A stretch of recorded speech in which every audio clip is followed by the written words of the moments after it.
एक दफ़ा ना हज़रत अबू बकर सिद्दीक और जनाब उमर फ़ारूक की ना किसी बात में शक्कर रंजी हो गई, इख्तलाफ राय हो गया। तो जनाब उमर ज़रा डाढ़ी तबीयत के बंदे थे, डांट दिया अबू बकर सिद्दीक को। तो सिद्दीक अकबर नरम बंदे थे, माड़े दा की काम मोहम्मद नस जाना या रोना।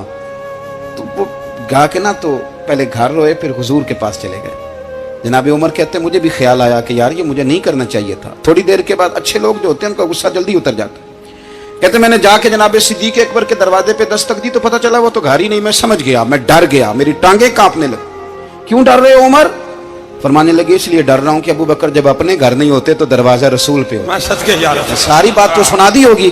फरमाते मैं नबी पाक की बारगाह में पहुंचा, सामने अबू बकर बैठे हैं, पुश्त मुबारक मेरे करीम रसूल की काबे की जानब, चेहरा सिद्दीक अकबर की जानब, दोनों की गर्दनें झुकी हुई।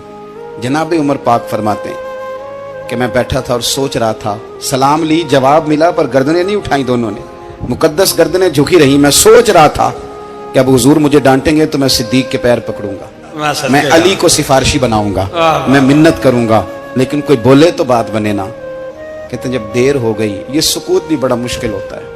ओहो, अगर कभी वो चुप कर जाए तो ये भी बड़ा मसला है, महबूब भी चुप कर जाए। कहते मैं बड़ा परेशान हुआ, जब मेरा कलेजा मुंह को आया ना तो जनाब उमर कहते मैं बोलने लगा।